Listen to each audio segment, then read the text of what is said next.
Welcome to our podcast. Welcome to our podcast. Below the belt. Good to have each and every one of you here with us this morning, this afternoon rather, and we would rather it no other way, guys. Really happy that all of you are here with us and would have it no other way.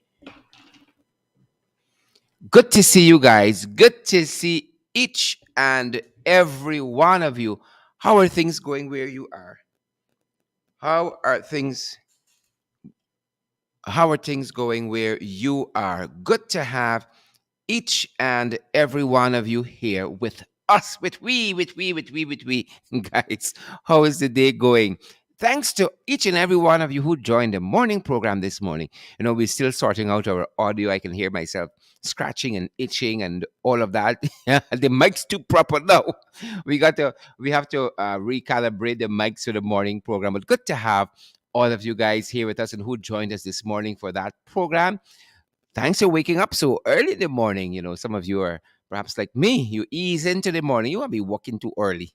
Out too early. But thanks for joining us to the hundreds of you who joined the morning program with Jurita and I.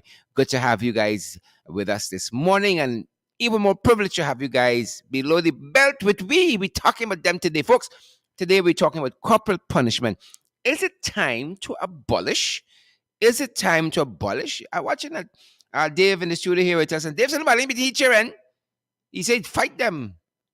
I tend to be a little bit with Dave. We go fight them. Look, you better call me to school. I can make myself available. Don't touch me, child. Don't touch my children.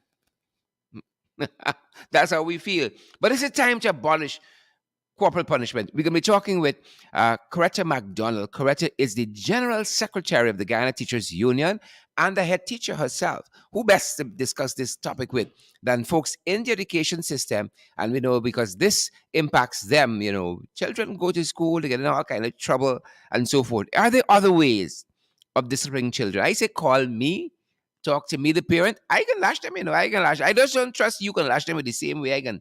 I can get them some good wallops. I ain't sparing the rod and spoil the child. I ain't want you use the rod on me, child. That's where I am personally on this matter. Erwin Don Cook. Shirley the Ridder. Cherry Baskin Greenwich. Sherry, I ain't see you for a little while. Cherry. I ain't see you for a little while. Trevosa Williams.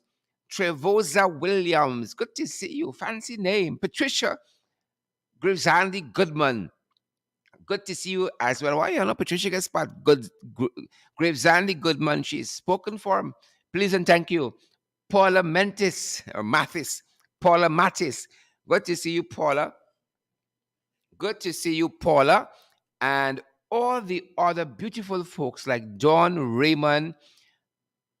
Good to see you, Claudette, Buffett Lewis, and Margaret Nelson. Yep. Margaret. How are you doing, Margaret? Shirley Juice Attendre, Vashti McNorth, all the way from Waterloo, Canada. And Jelly Abrams is here too, guys. We're so privileged to have each and every one of you. How is the weather where you are?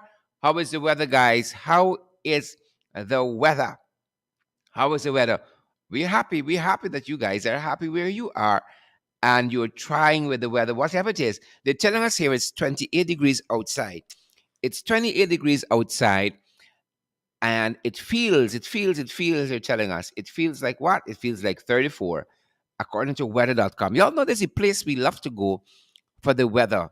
They say it's 28 degrees, but it feels it's warm enough to be 34. And they're telling us in like manner, there's a 4% chance it's going to rain, a 4% chance. And that increases during the course of the day, that percentage chance that it's going to rain. In the evening, there's a 9% chance, and overnight, 13% chance it's going to rain. And folks, this is particular to the national capital city, Georgetown, and by extension, parts of Region 4, if not all of Region 4. And they tell us in this part of the world, throughout the week, it picks up a little bit. There's a 39% chance of rain on Wednesday. Well, don't let me run through Wednesday. 24% chance it's going to rain tomorrow, Tuesday the 8th. There's a 28% chances. My God, where's my head today?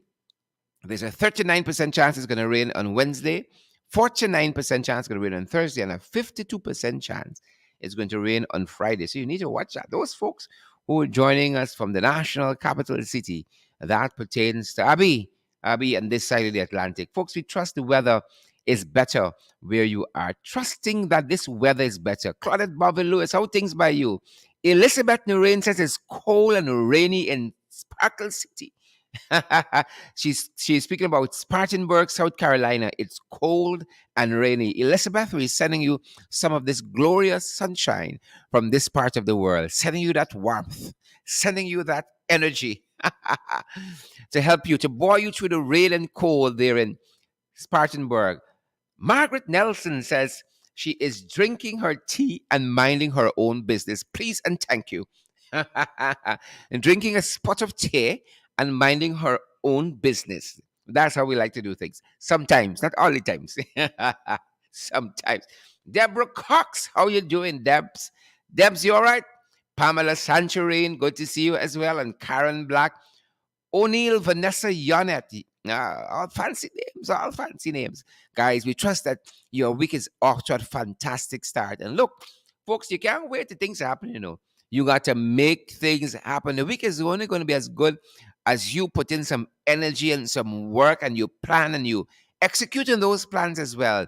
We're trusting God for a fantastic week for all of you guys, for a productive week. When you get to Friday, you must look back and say, yes, I accomplished a couple of things this week. Whether you got all done that you set out to accomplish, or even if you can say, I did a couple of things well this week. We hope that you would have a productive, energized, focused week, folks. Focus week, and may all your dreams and your goals be realized this week here. Good to see Coretta Fraser Kingston and Joylyn Cook is here too. Folks, lots of information.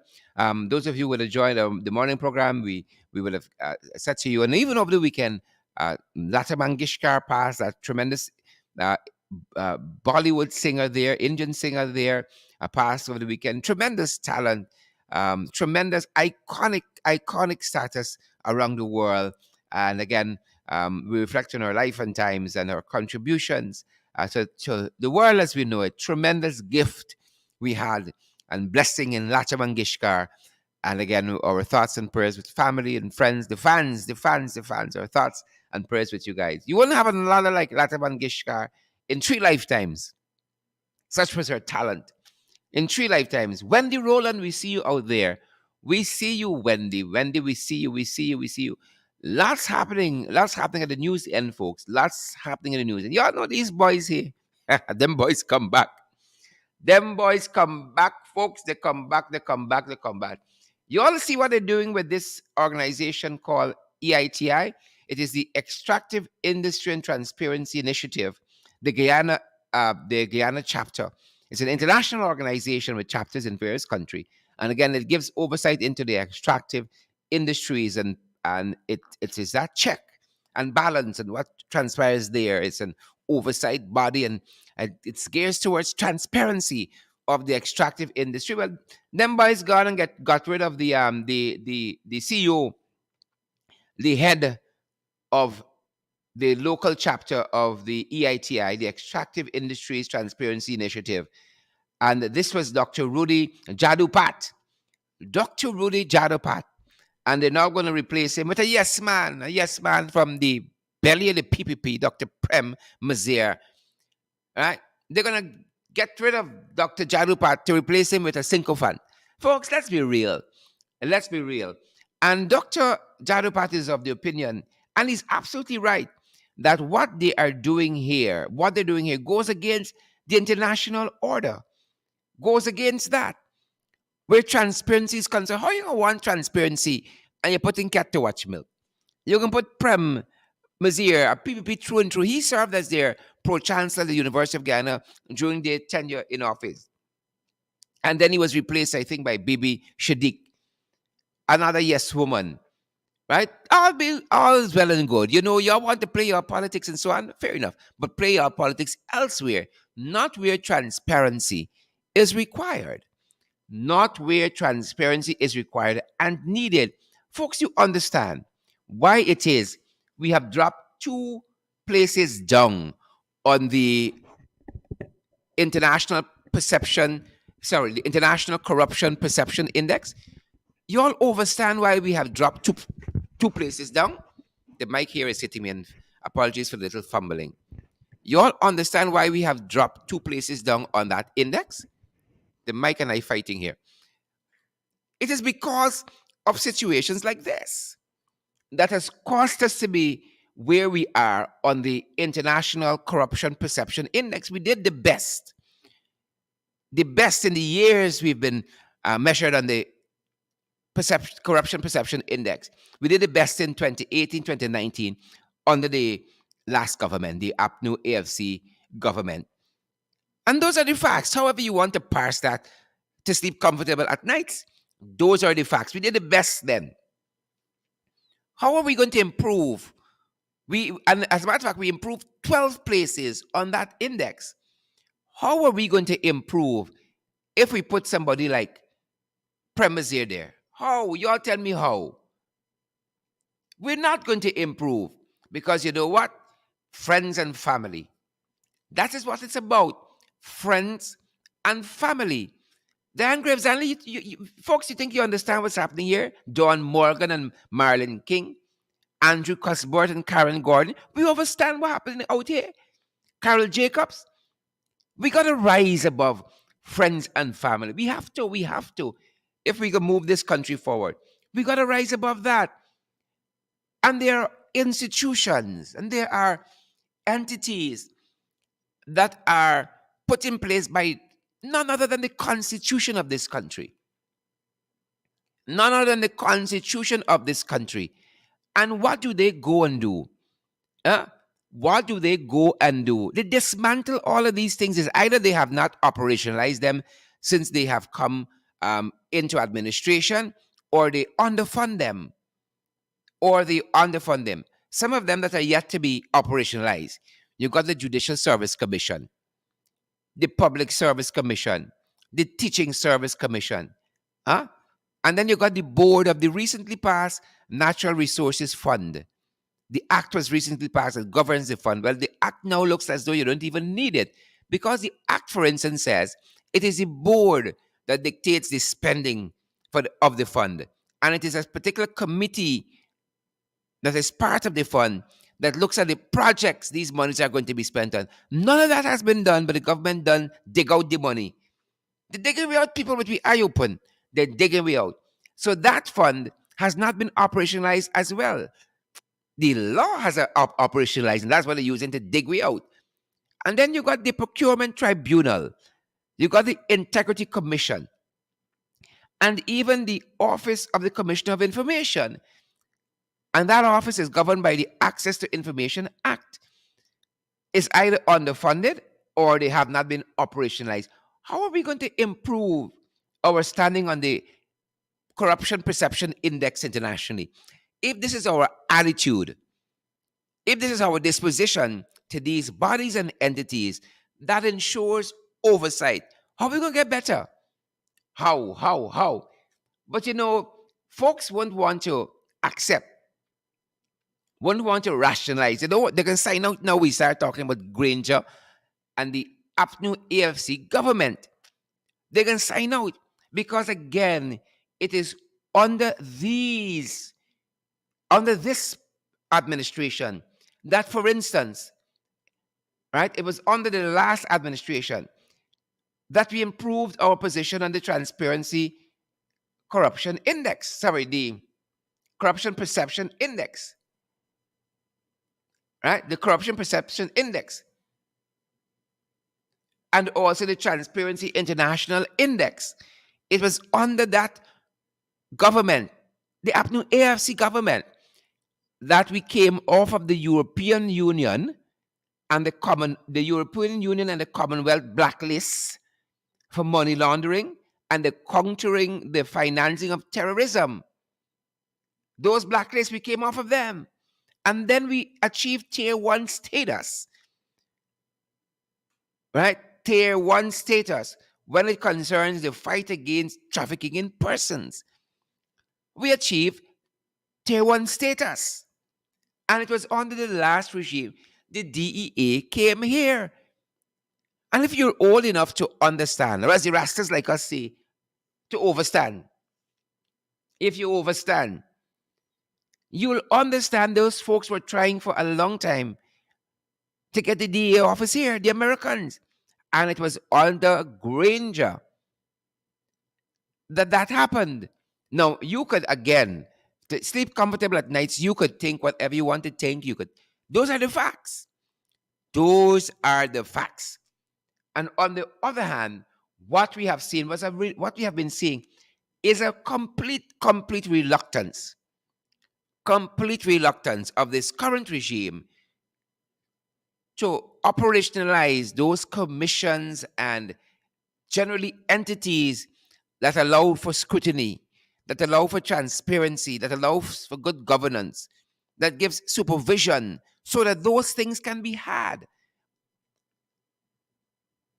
And those of you who've been paying keen attention to our programs, you would know, Sarah Lynch late last year, December last year, was calling on the current regime to implement measures and initiatives that focus on reducing corruption, that focuses on abolishing corruption. As a matter of fact, in a press statement dated December 9th, 2021, here is what the American ambassador said.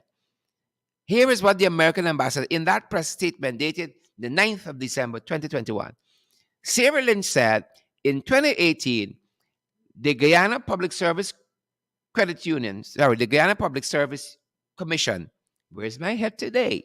The Guyana Public Service Commission was reconstituted after 13 years. APNU AFC came in 2015. This is Sarah Lynch in 2018. The Guyana Public Service Commission was reconstituted after a 13-year hiatus. This was a step towards ensuring fairness and transparency in the public service system. The government of Guyana also passed the Protected Disclosures Whistleblowers Act of 2018, which seeks to protect persons making disclosures from retribution from others, including within the public service. And she goes on, these kinds of legislative reforms are necessary parts of a successful plan to fight corruption. As I said, in this statement, Ambassador Sarah Lynch called on the current regime to declare, to express, to launch, to publish the measures they are using to combat corruption. The plans they have to combat corruption. Corruption is not just tax, Reducing corruption, mitigating corruption, preventing corruption, intercepting corruption is not just rhetoric, but action, meaningful action has to apply. Meaningful action. And that is why a lot of eyebrows were raised over the weekend when people saw Dr. Jadubat being removed as head for this body.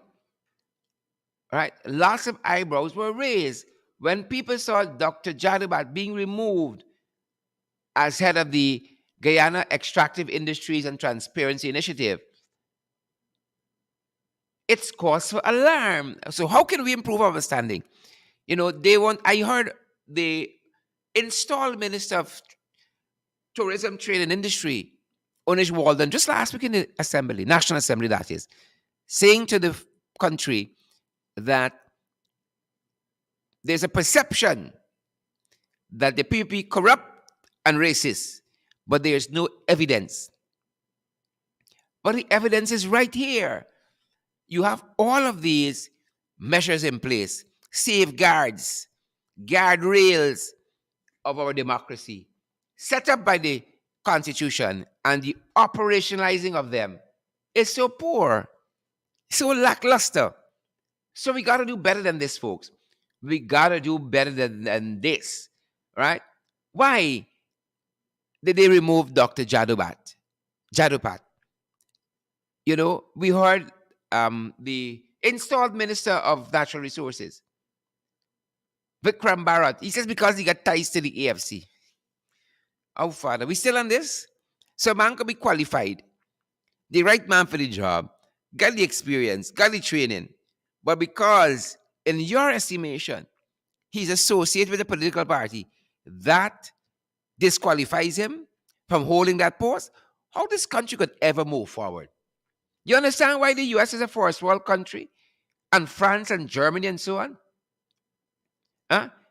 If that's how we think, how we gonna move this country forward? Candidly, indeed, how? How? Y'all tell me, how could we move this country forward, Karen Gordon? Maureen Coppin Williams, how we gonna move it forward? One step forward, three step backwards and tremble. Dunsford Jeffrey, y'all ever say anything like this? Huh? That's the way the soca say. One step forward, two step backwards and tremble. Everybody tremble. I think that's what the song said. I don't know if we quoting it wrong. Huh? That's how this government operating. We cannot operate like this long term. We just cannot. One step forward, two step backward and tremble. Everybody tremble. No, no, no. We can't do like that. You can't run a country like that. We just cannot. We just cannot. And so, folks, it's up to us, We gotta keep the pressure on. You gotta be militant when they say boots on the ground, it's boots on the ground. Right? Boots on the ground is boots on the ground. One step forward, two step backward can't work. It cannot work at all. Right? One step forward, two step backward. No, no, no. There was a soca like that, Many years ago, when you bust on the dance floor, it's Brockway, but in actuality, you can't operate like that. You cannot operate like that. How you gonna operate, sir? Is a cook shop y'all running? Is a cook shop we running like that? No, we can't operate like that. Huh? Can't operate like that. Do we have that? The guys might try to pull it for us. Let me see if we can pull it up. So, folks, we trust that you guys are having a great day. Our discussion today is on corporal punishment. It's on corporal punishment. Is it time for corporal punishment to be abolished? It's like this one step forward, backward, two step backward story. Is it time? We got to abolish that. We have to abolish that. The same way, we will have to abolish that. The very same way. We got to abolish that. Youth and youth, don't be rude. Right? It's time to... We can't do that. Apologies there. The guys were trying to pull it up, but it seems as though we don't have the right one. One step forward, two backwards. That's what the song said. One step forward, two step backward and tremble. Everybody tremble. I keep telling you, this podcasting, I gotta fall back. I gotta fall back. So we trust that you guys are having a great day. Trust that you guys are having a fantastic day. How are you guys doing out there? How are you guys doing out there, folks? Trust that each and every one of you having a great time. We're going to be joined by Coretta McDonald. And what's happening where you guys are? And what are your thoughts on our theme for today's discussion? Corporal punishment. Is it a time? Is it time to abolish, rather? Is it time to abolish? Trying to keep up with some of the conversation here. We're making it. We're not making it, folks. Is it time to abolish? That is the topic under consideration today. And we're going to have with us in short order the one and only Coretta MacDonald, Member of Parliament, and we want to know as well. We want to know as well. What are your thoughts out there? Correct, as you know, is the General Secretary of the Guyana Teachers Union, and Coretta also is a head teacher. And so, what a better person? The only better person we can get some parents. Some parents coming through right now. And Chris is going to join us momentarily on the broadcast. While we hold for Coretta, we ask you guys to share the live stream. Share the live stream and smash that emoji button as soon as you finish sharing the live stream. Smash the emoji button as soon as you're done sharing the live stream, folks. Again, really glad that all of you can join us. This issue here with corporal punishment is a serious one.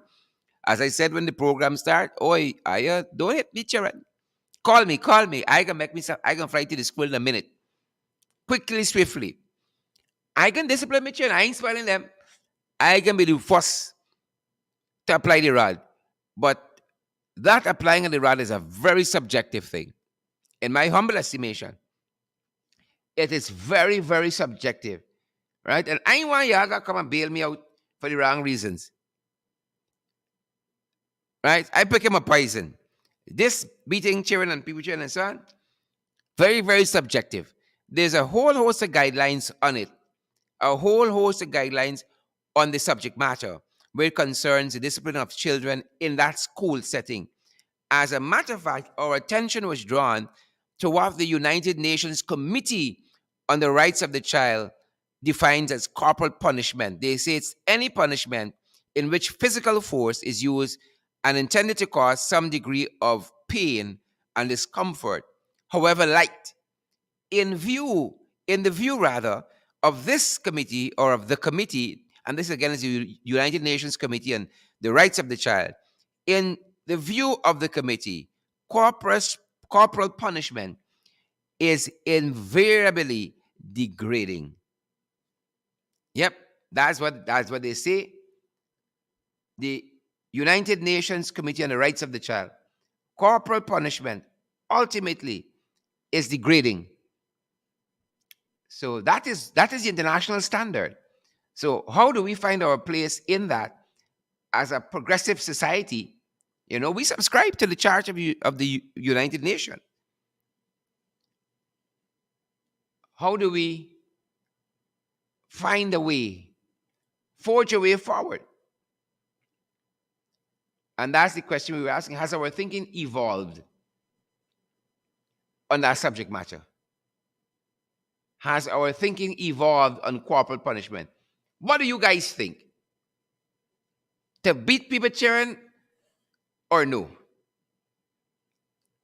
What is the thought out there? What are the thoughts out there? Some of y'all saying, if you have people cheering, come wrong, y'all funny. That's it. That is it. People cheering, come wrong, y'all funny. That is it. Right? That is it. So we're going to be joined by Coretta MacDonald again. Coretta is the General Secretary of the Guyana Teachers Union, and also she is a head teacher herself. And we are very, very privileged to be joined by Coretta on today's broadcast. I'm going to ask the guys for us to have our thingy. And Coretta is about to come in. Tremendously pleased to have her with us. Tremendously pleased to have her with us today. Folks, give her a second, and I want to welcome the one and only, the Honorable Member of Parliament, Coretta MacDonald, and more so the General Secretary of the Guyana Teachers Union. Coretta MacDonald, welcome to our program today. Hi, Sharon. How are you doing? Good I afternoon am to you and good good. I'm afternoon good. to your Folks, viewers who are listening. Sharon, could you give me 2 minutes? Let me get closer to a point where you can hear me clearly. no problem. Just put it on mute until you're ready, and then just come right back in as soon as you are. So Coretta is on this. We're doing this broadcast. We're rather bringing in Coretta on the sidelines of the sitting of the National Assembly. The estimates are being scrutinized all this week. We had a debate last week where we looked at what they were proposing and in a very broad way responded to what is in the budget. But today is going through what was literally and actually budgeted for, line by line, page by page, ask questions of the agencies, and we get responses from the subject minister. That's what's happening right now at the National Assembly, and that will be happening up until Thursday. I think they have cut the days. Again, transparency here. Transparency issues are at stake here. Good governance issues are at stake here. And so that is happening, and Coretta is joining us on the sidelines of that sitting of the National Assembly happening currently at the Orchard Chung Conference Center at Lillian. Coretta, do you have us again with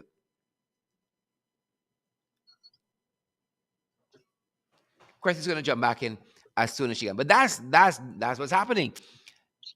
All the transparency issues are at stake there. And guys, we have to find a way forward. Something's got to give. Something's got to give. Something's got to give. Something's got to give. Something's got to give. Hi, Sharon. I'm here with you. Thanks very much, Chris. I was just informing our our gentle and generous listeners that we're picking you up graciously. You're on the sidelines of the setting of the National Assembly, considering the estimates currently, and we're so grateful to spend this time with you. Greta, our theme. Yes, Go right ahead, Greta. Apologies. yes. Like I was saying that I had to get to a point where you and the listening public could have been hearing me better. Thank you so much. We're still, we're still having some static, but I think it should be good. We're going to live with what we have.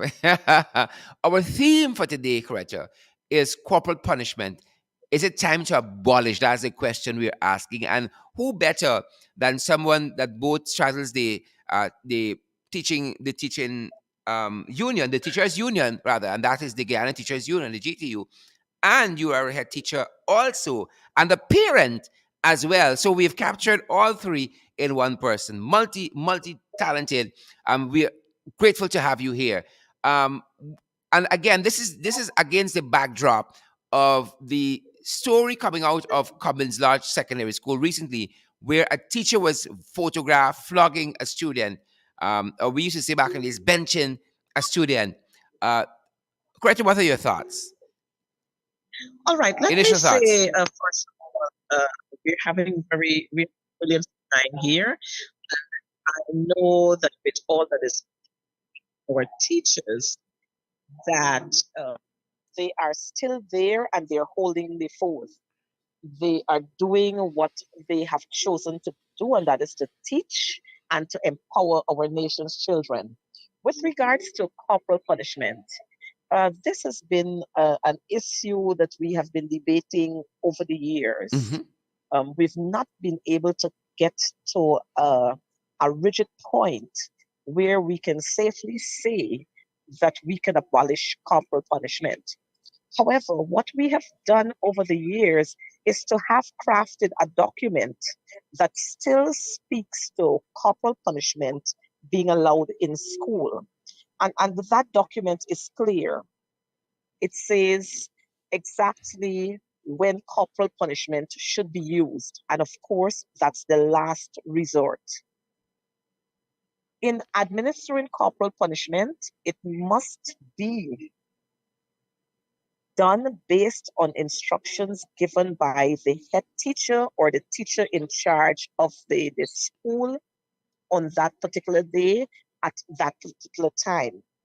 The head teacher or whoever is in charge would decide on the amount of lashes, where the lashes ought to be administered, and that is supposed to be done within the confines of the head teacher's office. So clearly, let me say what transpired there. I think it was last week. It was very unfortunate. These issues are sometimes prompted based on um, a situation. But I want to warn our teachers that we should not allow or we should not take matters into our own hands. We should follow to the T documents that are so laid out with regards to policies on administering corporal punishment and every other policy that we have there. I know that we are going to talk, we are going to have the talks that, the children are in discipline. And yes, that's a fact. As a matter of fact, we have adults who are in discipline. We have politicians who are in discipline.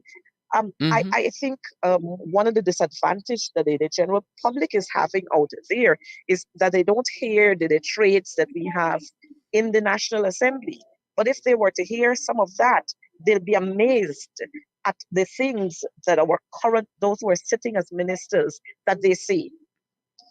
And so this is a whole transcending situation where we have top flowing right down to the bottom in discipline. We have lost our moral values in many, many instances. And so it is causing a rippling effect. Mm-hmm. Mm-hmm. However, I don't want persons to say that I'm trying to say, well, if I see Tom doing wrong, then I should do wrong. But the fact is, we live in a society where everything is being copied. Almost everything is being copied.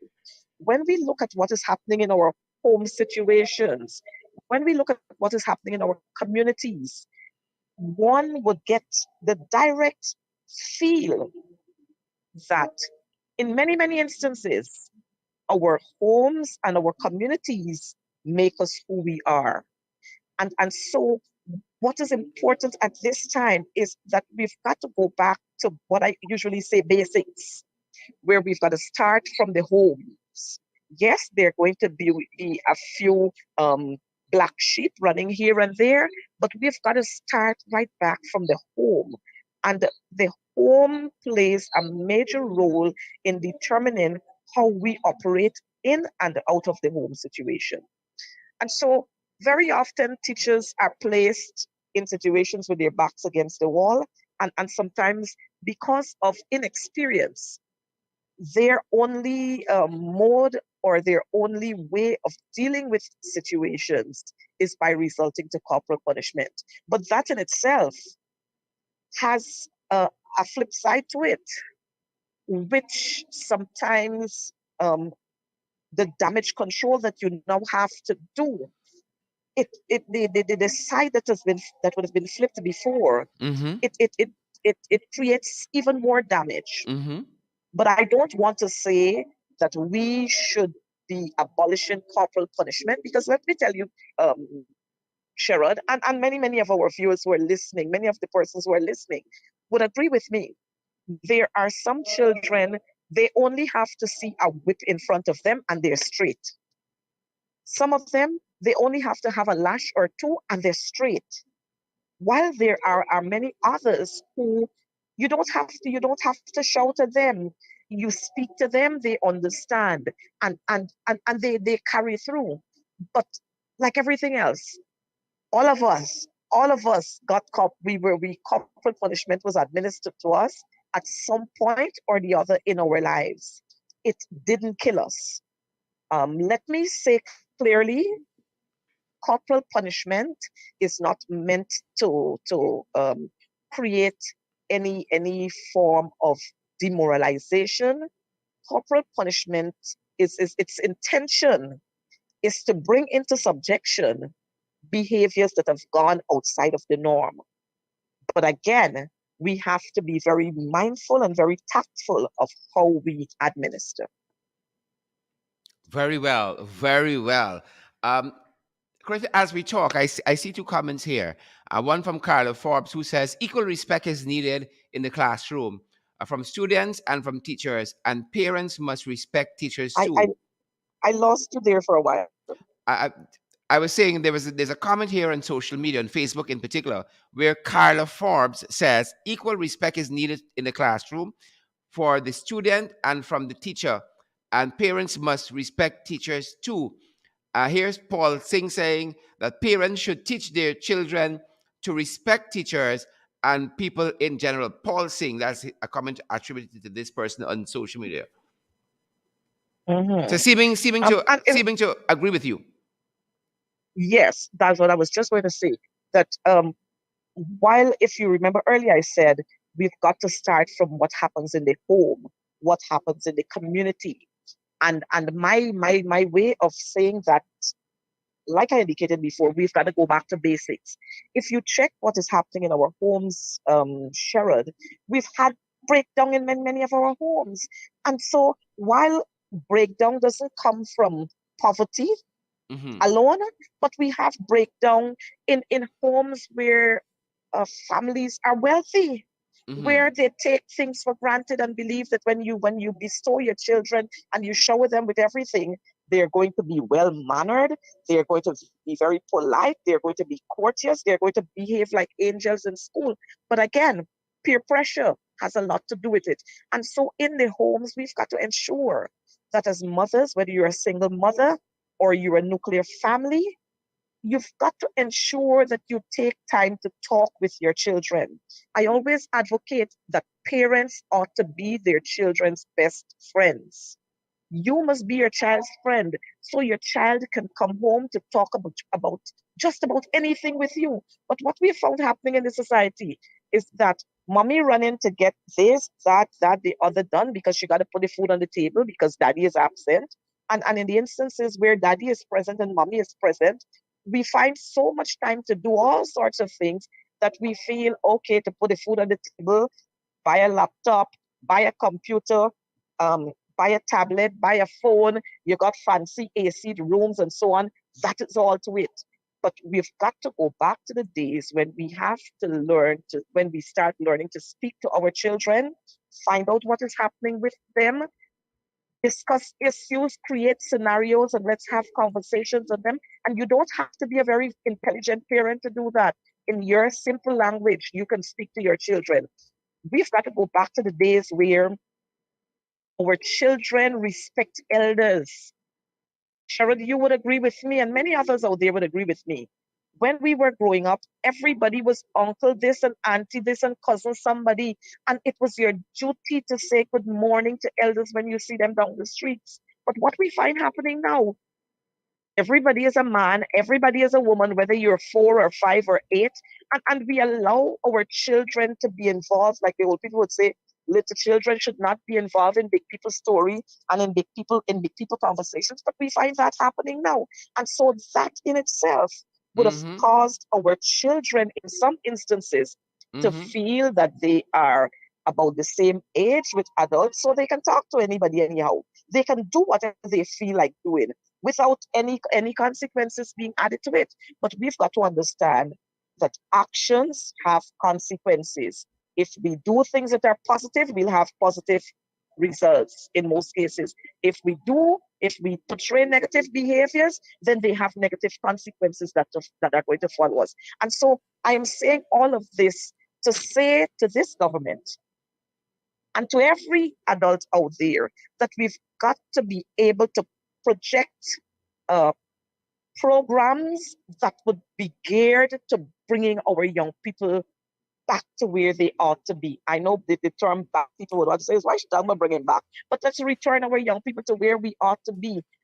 Groom them in such a way that it wouldn't take anything much out of them to say good morning, good afternoon, thank you, excuse me. And it is from those little gaps and those little tasks that we would be able to see a remodeling of our society when it comes to our young people, when it comes to the way adults behave, when it comes to the way we behave in our workplaces, because it's all over.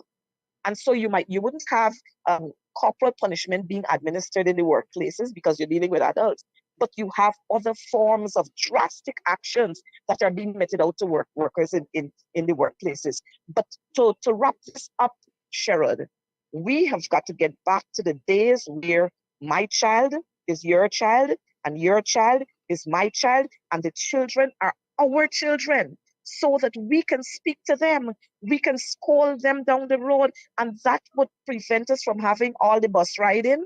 That would prevent us from having all the lingering Yep. on the bus Yep. park. Yep. That would prevent us from having children going to school with weapons, thinking that that's the only way they can protect themselves, and by flashing a weapon, that's the way to protect yourself, and that's the way to resolve issues. We have got to go back to the bargaining table because we've seen where we went wrong. So we've got to go back to the bargaining table to start drawing that map again. and to putting in the little red dots and the little green dots and the little blue dots and the little yellow dots to say where we are going to be going in another 5 years. If we don't do that, then we'll have a society that is lost, a group, a generation, or two or three of young people who cannot sit and reason out things for themselves. And that in itself, Sharon, is frightening. Yep. And That is frightening. General Secretary of the Ghana Teachers Union, Christian McDonald, we are running a poll on our Facebook page, one of our Facebook pages that we're streaming to at Sharon Avery Duncan. And we're asking the question, should corporal punishment be abolished? And we're watching at the back end at the numbers. And the yes are 42%, the no are 42%. So it's evenly split there, Coretta.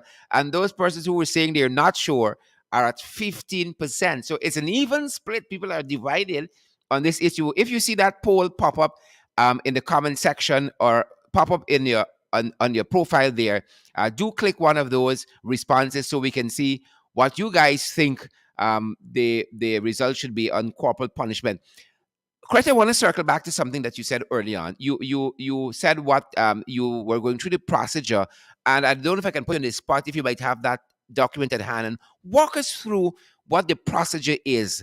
I think you mentioned the head teacher, deputy head, and so on can apply corporal punishment or they can delegate. But I think the document even spells out the length of the whip or the swat or whatever it is that is allowed to use to punish the child in the local instance. Talk to us a little bit more about that procedure. That's what I really want to get to. All right. Sure. The thing is, that document is, or it ought to be present in every school. And that document spells everything out clearly. The size of the whip that is supposed to be used. It has, as a matter of fact, it talks about the offenses. And based on the offenses, then it would decide whether you ought to be granted corporal punishment, whether you, not granted, administered corporal punishment, whether your parents are supposed to be called in, whether you do little chores around the school. So it's a comprehensive document. It doesn't only speak to administering lashes, it's a comprehensive Mhm. document. Mhm. Now, again, based on the offenses, the penalty is applied. But when we talk directly about corporal punishment, this document is clear. If there are female students involved, then a male would not be allowed to administer corporal punishment. If they're males, then we can have either females or male or female teachers administering corporal punishment in the presence of the head teacher or the teacher who's performing the duties as head teacher for that day. It talks about how many lashes, where, and how. So the document is clear. Wow, wow. And you mentioned something very interesting that we should factor into our discussion as well. Apologies. You said it's a comprehensive document, and I would hazard a guess that corporal punishment is on the far end of the spectrum on measures that you can use, as you say, to bring a child back into a respectful posture to the classroom setting, to the teacher, and all of that. What are some of the other things that are available? Some of the other tools, disciplinary tools that are available to the teacher before we get to corporal punishment? Well, like I said, if the issue, all right, let's look at this one. If Mhm. it's an issue where a child is found with marijuana in school, then obviously that's not an offense where you're going to put lashes on that child. That's an issue where you'll have to call in the welfare department, you'll have to call the parents in, you'll have to get um, depending on maybe the amount and so on, it might require the intervention of the police. But these are all the procedures that you go through. Of course, that child would need counseling.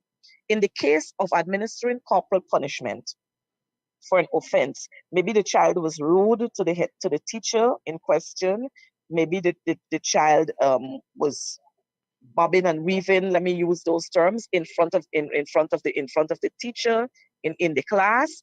And so the teacher grabbed the whip and decided that he was going to put lashes. But the thing is, um, I think what happened there with the teacher is that the teacher was thinking, rather than having to go to the head teacher, and here is a class of 20 children, leaving 19 there and having to go to the head teacher and to spend the time that you have to take to explain and all of that, it would have that would have killed the entire period. So that maybe the teacher took it upon himself to say, look, let me drop some lashes on him. If it's going to take up 5 minutes of my time, it will take up 5 minutes of my time, but I'll have the remainder of the time to teach my class. But as I was taking you through the paces, corporal punishment is the last resort. And so there are several things that we can do. You send the child to the head teacher's office in the company of, maybe if you have a prefect in the class, in the company of a prefect who is so able to accompany that student.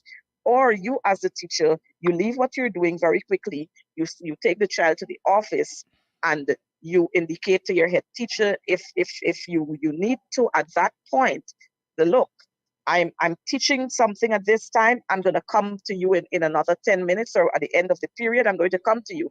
But this child has misbehaved and we have to deal with it.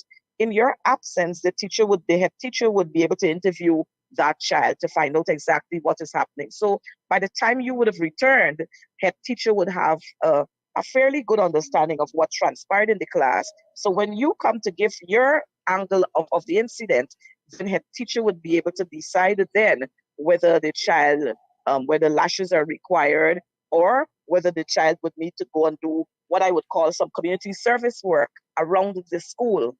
Maybe collect the bins from the classroom, maybe write some lines. I'm sorry for what I did.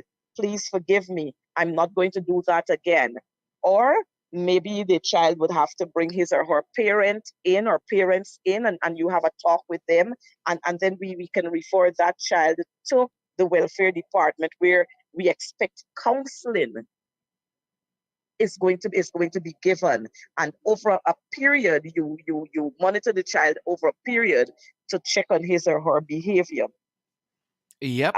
But I am not sure what caused this spontaneous reaction, Mm-hmm. Mm-hmm. and we saw, as we saw in the video. Yeah. But And I these are some of the processes that are outlined in the document that we ought to follow. And Sherrod, allow me to take time off to say to our teachers, to caution our teachers, that you should not use authority that is not given to you. Be very mindful of what the documents are saying, and let's adhere to the documents. Because, the thing is, while a wrong is being committed, two wrongs don't make it right. And so let's not get involved in breaching policies, but let's get involved in adhering to policies and following what they say, lest we find ourselves in contravention of the policies or contravention of the laws.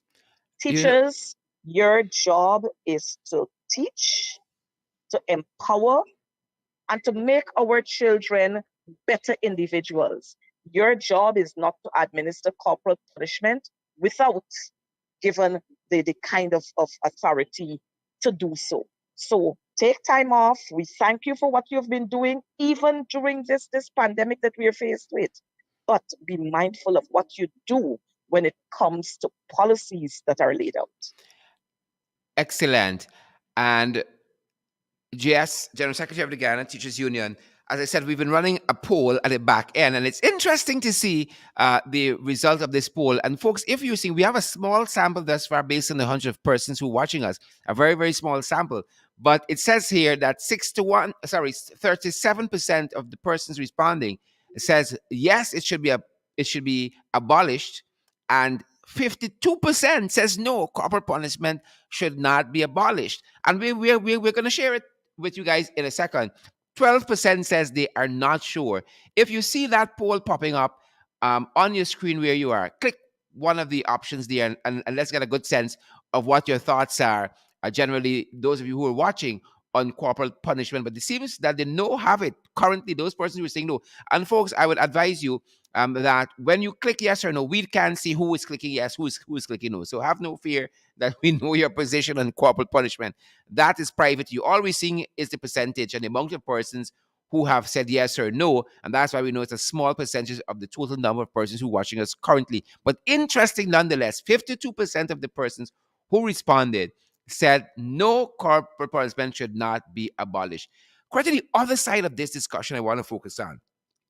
But Sharon, Yes, let me just kick in on that. go right ahead. I believe the persons who have ticked no, they are doing that against the backdrop that we don't have the facilities in place to abolish corporal punishment. Hmm. So if we Hmm. were to abolish corporal punishment completely without having proper systems in place to replace corporal punishment, then we'll have mayhem in the schools. So I think it's based on that that persons are saying no. And so let me use this opportunity to advocate that we start looking at other alternatives that we are going to use, whether we're going to use it as a pilot.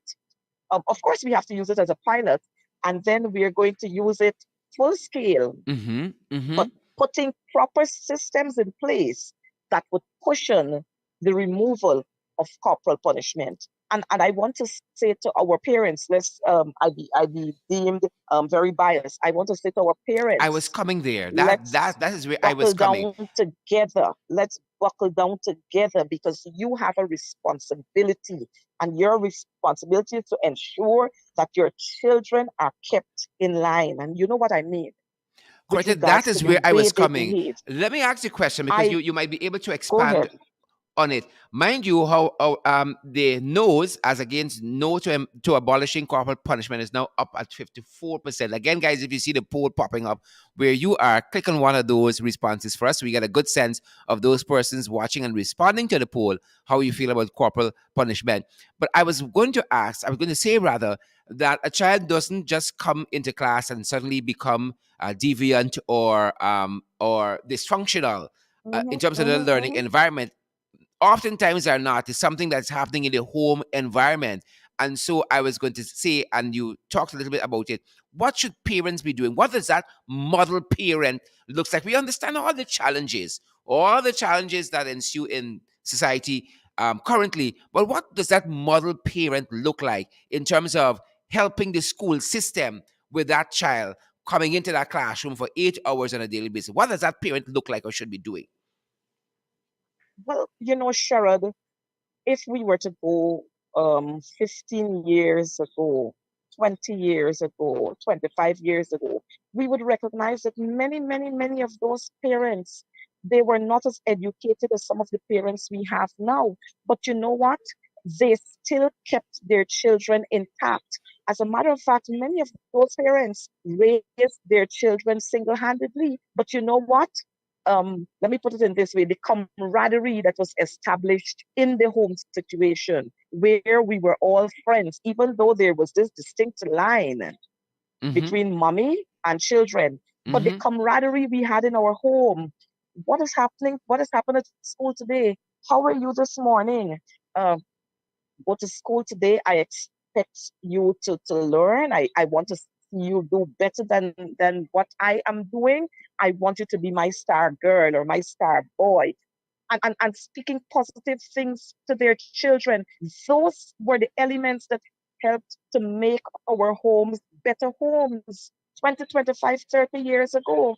But like I said, we've gotten so busy and taken up with getting to work at for 7 o'clock and getting into work at this time and returning home late that we have lost touch with the core of being the whole essence of being a family. So many times our children see us when we're dashing out, and by the time we get in, they're asleep. And if you have to tap them, they oh you get a weary tap and something. But we have got to make time to be the parents we ought to be. We don't have to be wealthy. You don't have to be educated, but just good morning. Thank you. Excuse me, please. Don't remove things that are not yours. I don't Mm-hmm. want you to bring home anything that don't belong to you. Okay, I notice you have some friends and these boys are using indecent language. I don't want you to be playing with them unless you can correct them, because if you don't do that, people will judge you the same as your friends. And so these are the things that we have to say to our children to be able to bring them in line. We don't have to be wealthy. We don't have to be fully educated or highly educated. Let me say that. Mm-hmm, mm-hmm. Fantastic, fantastic. And I dare say it's an aspiration that we can all strive to as parents. As I said, Coretta herself is a parent, a head teacher, and also general secretary of the Ghana Teachers Union. So I thought, who better to be able to navigate such a topic? And I think um, uh, um, the general secretary has hit all of the notes. And as a parent, we have our part to play as well. And you cannot over emphasize that. I found as a parent too often that persons send their children to school and it's like a daycare. Once you go through the door, there's no interest from the parent. What happens after that point, right? Well, And so well, we as parents got a big role to play. Yes. Sherrod, as a parent, or as Coretta McDonald, an individual first, when I went to school, I got lashes, plenty lashes too. And the most I could remember getting was from my mother because she was a teacher and I happened to be in her class. But Wow. that that did not um, throw me over the banister, if I can use those Hmm, words, hmm. into making me an individual that I wasn't supposed to be. It kept me in line. It allowed me to understand that I had to be here. I had to be doing this, and I had to be doing that. Of course, my mom was over the wall because I am the teacher in this class and this is my daughter, and you have to shine. You have to always be at the top. But let me say to our parents that your children don't have to be at the top. They don't have to be geniuses to behave well. Yep. And Yep. these are the things that we have to teach our children. One thing I forgot is that as parents, we've got to teach our children to be contented. That sense of contentment is what would make you the individual that we want you to be, productive and responsible. That basic, that little factor there. But what we have found happening in our society is that many of our children and even some of our parents, maybe they're too young, but many of our parents and our children have been looking at, they've been watching movies, they've been watching celebrities here, and they try to mirror themselves off of these people. And so you have a celebrity using all kind of profanity, and your child is feeling that if I don't use one or two, I'm not going to be registered, or I'm not going to be looked at. But we have got to be able to teach our children that they are unique in their own ways. They are special. There is nobody else like them. And so they don't have to follow what others are doing to be counted, or they don't have to be standing in a crowd to be counted. And these very little things, um, like the little talk out there is hyping up your children every now and again works well for them. But as a parent, Sharon, my two sons, they know they can't bring in their school bags any eraser, any sharpener, or any pen, Yep. Yep. or Yep. any book that is not theirs. Yep. My children understand. Of course, my children, they're not pies, but my children understand that if you were to misbehave in school, then Mm-hmm. I'm not going to flog you, but lots and lots and lots and lots of the relaxation and lots of the benefits that you have, they are going to be withdrawn from you for a period of time until you understand that you have to conduct yourself in a certain manner. As a matter of fact, the last one, who is 6 years old, he would always remind his older brother that I am the son of a parliamentarian. And so when I walk the streets, people must notice me. And so I have to speak properly and I have to behave myself. And you have to do the same thing. And you see, we have got to be able to tell our children that you don't have to be the son of the prime minister, or the daughter of a parliamentarian to behave well. These are all supposed to be part of your growing up experience, part of our family orientation, part of what is expected of us. And so, parents, let me say to you, the responsibility is yours, heavily yours, to ensure that our children become the best that they ought to be. Mm-hmm. Mm-hmm. Fantastic. Coretta MacDonald, General Secretary of the Ghana Teachers Union, and also the Honorable Member of Parliament. We couldn't ask for a better guest to navigate this very, very nuanced subject, and we think you did so ably. Thank you so much for your time today on the sidelines of the sitting You're of the so National welcome. Assembly. Thank you so much, Coretta. Folks, that's Thank you, our Sharon. program, and that's Bye-bye. our time with Coretta for today. And we're about to publish our poll. Again, it's a very small sampling from the viewership today, but we're going to publish it nonetheless. And check it out at your end. Again, it's 34% says yes, abolish the corporal punishment.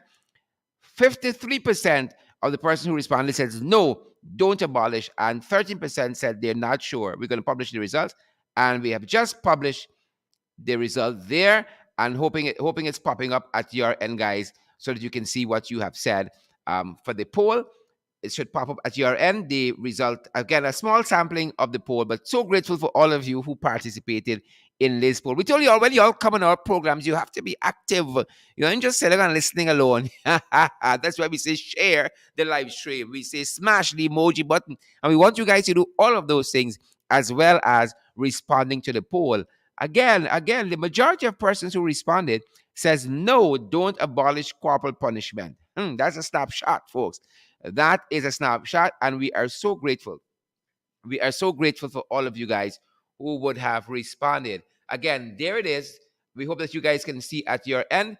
That in percentage is I know you guys can't see the percentage, but let me call it out for you. To those of you seeing at your end, it's 33% said yes, abolish corporal punishment.